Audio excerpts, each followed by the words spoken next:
Hi friends, ನಮಸ್ತೆ. ಸೌಮ್ಯ ಸವಿ ಅಡುಗೆಗೆ ಸ್ವಾಗತ. ಇವತ್ತಿನ ರೆಸಿಪಿಯಲ್ಲಿ ಇಕ್ಕಿದ ಅವರೆಕಾಳು ಸಾಂಬಾರು ಯಾವ ರೀತಿ ಮಾಡೋದು ಅಂತ ನೋಡೋಣ. ಇದು ಮುದ್ದೆ, ಅನ್ನ, ಚಪಾತಿ, ರೊಟ್ಟಿ ಎಲ್ಲದಕ್ಕೂ ಸೂಪರ್ ಕಾಂಬಿನೇಷನ್ನು. ಸುಲಭವಾಗಿ ಕುಕ್ಕರಲ್ಲೇ ಇನ್ಸ್ಟೆಂಟಾಗಿ ಮಾಡ್ಕೊಳ್ಬಹುದಾದ ರೆಸಿಪಿ. ಹಾಗಿದ್ರೆ ಯಾವ ರೀತಿ ಮಾಡೋದು ಅಂತ ನೋಡೋಣ. ಮೊದಲನೇದಾಗಿ ನಾನು ಇತ್ಕದ ಅವರೆಕಾಳು ತೋರಿಸ್ತಾ ಇದ್ದೀನಿ. 1/4 kg ಇತ್ಕದ ಅವರೆಕಾಳು ತೊಗೊಂಡಿದ್ದೀನಿ. ಇವಾಗ ಇದನ್ನು ಒಂದು ಸೈಡ್ಗೆ ಇಟ್ಬಿಟ್ಟು ಇದಕ್ಕೆ ಮಸಾಲೆ ಹುರ್ಕೊಬೇಕಾಗುತ್ತೆ. ಇವಾಗ ಗ್ಯಾಸ್ ಆನ್ ಮಾಡಿ ಗ್ಯಾಸ್ ಮೇಲೆ ಒಂದು ಪಾತ್ರೆ ಇಟ್ಟು ಪಾತ್ರೆ ಬಿಸಿ ಆದಮೇಲೆ 2 ಸ್ಪೂನ್ ಎಣ್ಣೆ ಹಾಕ್ತಾಯಿದ್ದೀನಿ. ಎಣ್ಣೆ ಸ್ವಲ್ಪ ಬಿಸಿ ಆದಮೇಲೆ 1 ಗೆಡ್ಡೆ ಈರುಳ್ಳಿನ ಸಣ್ಣ ಕಟ್ ಮಾಡಿ ಹಾಕ್ಕೊಂಡಿದ್ದೀನಿ.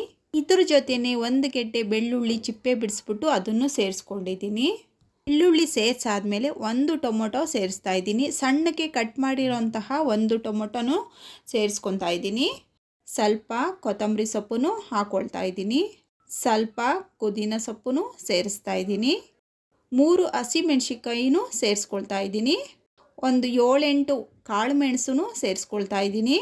2 ಲವಂಗನೂ ಸೇರಿಸ್ಕೊಳ್ತಾ ಇದ್ದೀನಿ. ಇದ್ರ ಜೊತೆನೇ 1 ಇಂಚ್ ಆಗೋಷ್ಟು ಚಕ್ಕೆನೂ ಸೇರಿಸ್ಕೊಳ್ತಾ ಇದ್ದೀನಿ. ಸೋಂಪು ಅರ್ಧ ಸ್ಪೂನ್ ಹಾಕ್ಕೊಳ್ತಾ ಇದ್ದೀನಿ. ಅರ್ಧ ಹಿಡಿ ಆಗೋಷ್ಟು ತುರಿದ ತೆಂಗಿನಕಾಯಿನೂ ಸೇರಿಸ್ಕೊಳ್ತಾ ಇದ್ದೀನಿ. ತೆಂಗಿನಕಾಯಿ ಸೇರಿಸಾದ್ಮೇಲೆ ಇದ್ರ ಜೊತೆನೇ 1 ಸ್ಪೂನ್ ಕಡಲೆಪಪ್ಪು ಹಾಕ್ಕೊಳ್ತಾ ಇದ್ದೀನಿ.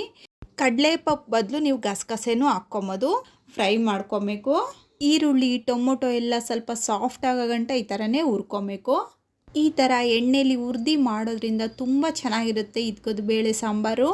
ಇವಾಗ ಇದು ಫ್ರೈ ಆಗ್ತಾ ಇದ್ದಂಗೆ ಇದ್ರ ಜೊತೆನೇ ಅಚ್ಚ ಖಾರದ ಪುಡಿ 1 ಸ್ಪೂನ್ ಹಾಕ್ಕೊಳ್ತಾ ಇದ್ದೀನಿ.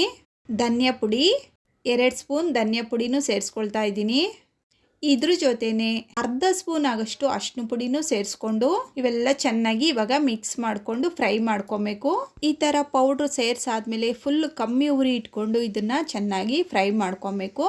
ಇವಾಗ ನಾನು ಸಹ ಕಮ್ಮಿ ಉರಿ ಇಟ್ಕೊಂಡು ಇದನ್ನು ಚೆನ್ನಾಗಿ ಫ್ರೈ ಮಾಡಿದ್ದೀನಿ. ನೋಡಿ, ಇದು ಕರೆಕ್ಟಾಗಿ ಫ್ರೈ ಆಗಿದೆ. ಈಗ ಗ್ಯಾಸ್ ಆಫ್ ಮಾಡಿಬಿಟ್ಟು ಇದು ಆರಕ್ಕೆ ಬಿಡೋಣ. ಎಣ್ಣೆಯಲ್ಲಿ ಹುರಿದಿಟ್ಕೊಂಡಿದ್ವಲ್ಲ ಪದಾರ್ಥ ಎಲ್ಲ ಚೆನ್ನಾಗಿ ಆರಿದೆ. ಇವಾಗ ಆರಿರೋಂತಹ ಪದಾರ್ಥ ಪೂರ್ತಿನೂ ಮಿಕ್ಸಿ ಜಾರಿಗೆ ಸೇರಿಸ್ಕೊಳ್ಳೋಣ. ಇವಾಗ ಪೂರ್ತಿ ಸೇರಿಸಿದಾದ್ಮೇಲೆ ಇದ್ರ ಜೊತೆನೆ ಸ್ವಲ್ಪ ಮಿಕ್ಸಿ ಜಾರಿಗೆ ನೀರು ಹಾಕ್ಕೊಂಡು ಇದನ್ನು ನುಣ್ಣಗೆ ರುಬ್ಕೊಂಬರೋಣ. ಇವಾಗ ಇಲ್ಲಿ ನೋಡ್ತಾ ಇದ್ದೀರಲ್ಲ, ಇಷ್ಟು ನುಣ್ಣಗೆ ರುಬ್ಕೊಂಡ್ರೆ ಸಾಕಾಗುತ್ತೆ. ಇವಾಗ ಮಸಾಲೆನೂ ರೆಡಿ ಆಯಿತು. ಇದನ್ನು ಒಂದು ಸೈಡ್ಗೆ ಇಟ್ಬಿಟ್ಟು ಇವಾಗ ಗ್ಯಾಸ್ ಆನ್ ಮಾಡಿಬಿಟ್ಟು ಕುಕ್ಕರ್ ಇಟ್ಕೊಳ್ಳೋಣ. ಕುಕ್ಕರ್ ಬಿಸಿ ಆಗ್ತಾ ಇದ್ದಂಗೆ 2 ಸ್ಪೂನ್ ಎಣ್ಣೆ ಸೇರಿಸ್ಕೊಳ್ಳೋಣ. ಎಣ್ಣೆ ಸ್ವಲ್ಪ ಬಿಸಿ ಆಗ್ತಾ ಇದ್ದಂಗೆ ಸ್ವಲ್ಪ ಕರಿಬೇವಿನ ಸೊಪ್ಪನ್ನು ಸೇರಿಸ್ಕೊಳ್ತಾ ಇದ್ದೀನಿ. ಕರಿಬೇವಿನ ಸೊಪ್ಪು ಚಿಟಪಟ ಅಂದಮೇಲೆ ಇದ್ರ ಜೊತೆನೇ 1 ಗೆಡ್ಡೆ ಬೆಳ್ಳುಳ್ಳಿನ ಜಜ್ಜಿ ಇದಕ್ಕೆ ಸೇರಿಸ್ಕೊಳ್ತಾ ಇದ್ದೀನಿ. ಇದ್ರ ಜೊತೆನೇ ಈರುಳ್ಳಿನೂ ಸೇರಿಸ್ಕೊಳ್ತಾ ಇದ್ದೀನಿ. ಸಣ್ಣಗೆ ಕಟ್ ಮಾಡಿರೋ ಅಂತಹ 1 ಗೆಡ್ಡೆ ಈರುಳ್ಳಿನೂ ಸೇರಿಸ್ಕೊಳ್ತಾ ಇದ್ದೀನಿ. ಇವಾಗ ಇದನ್ನು ಫ್ರೈ ಮಾಡ್ಕೊಬೇಕು. ಈರುಳ್ಳಿ ಸ್ವಲ್ಪ ಗೋಲ್ಡನ್ ಕಲರ್ ಬರೋಗಂಟ ಈ ಥರ ಎಣ್ಣೆಯಲ್ಲೇ ಹುರ್ಕೊಬೇಕು. ನೋಡಿ, ಇಷ್ಟು ಹುರ್ಕೊಂಡ್ರೆ ಸಾಕು. ಈರುಳ್ಳಿ ನೋಡಿ ಕಂದು ಬಣ್ಣಕ್ಕೆ ಬಂದಿದೆ. ಇವಾಗ ಇದು ಹುರಿದಾದ್ಮೇಲೆ ಇದ್ರ ಜೊತೆನೇ ಆಲೂಗಡ್ಡೆ ಸೇರಿಸ್ತಾ ಇದ್ದೀನಿ. 2 ಆಲೂಗಡ್ಡೆ ತೊಗೊಂಡು ಇದನ್ನು ನೋಡಿ ಈ ಥರ ಸಣ್ಣ ಸಣ್ಣ ಕಟ್ ಮಾಡಿಬಿಟ್ಟು ಸೇರಿಸ್ಕೊಳ್ತಾ ಇದ್ದೀನಿ. ಆಲೂಗಡ್ಡೆ ಸೇರಿಸಾದ್ಮೇಲೆ 1 ನಿಮಿಷದ ಕಾಲ ಎಣ್ಣೆಯಲ್ಲೇ ಆಲೂಗಡ್ಡೆ ಫ್ರೈ ಮಾಡ್ಕೊಳ್ಳೋಣ. ಇವಾಗ ಆಲೂಗಡ್ಡೆ ಫ್ರೈ ಆಗ್ತಾ ಇದ್ದಂಗೆ ಇದ್ರ ಜೊತೆನೆ ರುಬ್ಬಿರೋಂತಹ ಮಸಾಲೆನ ಸೇರಿಸ್ಕೊಳ್ಳೋಣ. ನೋಡಿ, ಪೂರ್ತಿ ಮಸಾಲೆ ಎಲ್ಲ ಸೇರಿಸಿದಾಯಿತು. ಇದು ಸ್ವಲ್ಪ ಮಿಕ್ಸ್ ಮಾಡಿಕೊಂಡು ಮಿಕ್ಸಿ ಜಾರಿಗೆ ಸ್ವಲ್ಪ ನೀರು ಸೇರಿಸ್ಕೊಂಡು ಆ ನೀರನ್ನು ಇದಕ್ಕೆ ಸೇರಿಸ್ಕೊಬೇಕು.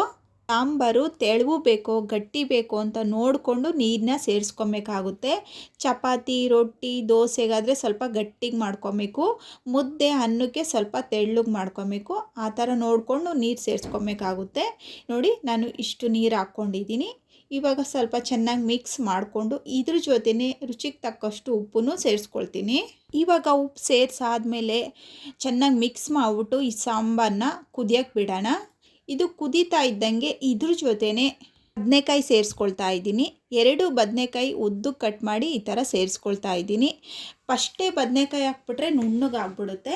ಈ ಥರ ಕುದಿಯೋವಾಗ ಬದನೆಕಾಯಿ ಸೇರಿಸ್ಕೊಬೇಕಾಗುತ್ತೆ. ಇದ್ರ ಜೊತೆನೇ ಇಕ್ಕಿದ ಅವರೆಕಾಳನ್ನು ಸೇರಿಸ್ಕೊಳ್ತಾ ಇದ್ದೀನಿ. ಇದು ಮಿಕ್ಸ್ ಮಾಡಿಬಿಟ್ಟು ಇದಕ್ಕೆ ಸ್ವಲ್ಪ ಕೊತ್ತಂಬರಿ ಸೊಪ್ಪನ್ನು ಸೇರಿಸ್ಕೊಂಡು ಈ ಥರ ಮಿಕ್ಸ್ ಮಾಡಿಬಿಟ್ಟು ಕುಕ್ಕರ್ ಮುಚ್ಚಳ ಹಾಕ್ಬಿಟ್ಟು ಒಂದು ವಿಸಿಲು ಇದನ್ನು ಕೂಗಿಸ್ಕೊಬೇಕಾಗುತ್ತೆ. ಇವಾಗ ಒಂದು ವಿಸಿಲ್ ಆಗಿದೆ, ಓಪನ್ ಮಾಡ್ತಾ ಇದ್ದೀನಿ ನೋಡಿ. ಈಗ ನೋಡಬಹುದು ಬಿಸಿ ಬಿಸಿಯಾದಂತಹ ರುಚಿಕರವಾದಂತಹ ಇಕ್ಕಿದ ಬೇಳೆ ಸಾಂಬಾರು ಬೊಂಬಟ್ಟಾಗಿ ರೆಡಿಯಾಗಿದೆ. ನೋಡ್ಬೋದು ಈ ವಿಧಾನದಲ್ಲಿ ರೆಡಿಯಾಗಿದೆ. ತುಂಬ ಚೆನ್ನಾಗಿರುತ್ತೆ ಈ ಥರ ಮಾಡಿಕೊಂಡ್ರೆ. ನೀವು ಸ್ವಲ್ಪ ಇದು ಗಟ್ಟಿಯಾಗಿ ಮಾಡಿಕೊಂಡ್ರೆ ಚಪಾತಿ, ರೊಟ್ಟಿ, ದೋಸೆಗೆಲ್ಲ ಸೂಪರಾಗಿರುತ್ತೆ. ಈ ಥರ ತೆಳ್ಳಗೆ ಮಾಡಿಕೊಂಡ್ರೆ ಮುದ್ದೆ ಅನ್ನೋಕ್ಕೆ ಚೆನ್ನಾಗಿರುತ್ತೆ. ತುಂಬ ರುಚಿಯಾಗಿರುತ್ತೆ ಈ ವಿಧಾನದಲ್ಲಿ ಇಕ್ಕಿದ ಬೇಳೆ ಸಾಂಬಾರು ಮಾಡಿಕೊಂಡ್ರೆ. ಮನೆಯಲ್ಲಿ ಸ್ವಲ್ಪ ಕೊತ್ತಂಬರಿ ಸೊಪ್ಪು ಹಾಕ್ಬಿಟ್ಟು ಮಿಕ್ಸ್ ಮಾಡಿಬಿಟ್ರೆ ಸೂಪರಾದ ಟೇಸ್ಟಿಯಾದ ರುಚಿಕರವಾದ ಇಕ್ಕಿದ ಬೇಳೆ ಸಾಂಬಾರು ರೆಡಿ. ನೋಡಿದ್ರಲ್ಲ ಎಷ್ಟು ಸಿಂಪಲ್ಲಾಗಿ ಕುಕ್ಕರಲ್ಲಿ ಇನ್ಸ್ಟೆಂಟಾಗಿ ಮಾಡುವಂತಹ ಇಕ್ಕಿದ ಬೇಳೆ ಸಾಂಬಾರು. ಹಾಗಿದ್ರೆ ನೀವು ಒಂದ್ಸತಿ ಟ್ರೈ ಮಾಡಿ, ಹೇಗಿತ್ತು ಅಂತ ಕಮೆಂಟ್ಸ್ ಮೂಲಕ ತಿಳಿಸಿ. ಹಾಗಿದ್ರೆ ಈ ವಿಡಿಯೋ ಇಷ್ಟ ಆಗಿದೆ ಅನ್ಕೋತೀನಿ. ಈ ವಿಡಿಯೋ ಇಷ್ಟ ಆದರೆ ಲೈಕ್, ಶೇರ್, ಕಮೆಂಟ್ ಮಾಡೋದು ಮರಿಬೇಡಿ. ಇನ್ನಷ್ಟು ಈಸಿ ರೆಸಿಪಿಯೊಂದಿಗೆ ಸೌಮ್ಯ ಸವಿ ಅಡುಗೆ ಚಾನಲ್ನ ಸಬ್ಸ್ಕ್ರೈಬ್ ಮಾಡ್ಕೊಳ್ಳಿ. ಪಕ್ಕದಲ್ಲೇ ಕಾಣುವ ಬೆಲ್ ಬಟನನ್ನು ಕ್ಲಿಕ್ ಮಾಡ್ಕೊಳ್ಳಿ. ಧನ್ಯವಾದಗಳು.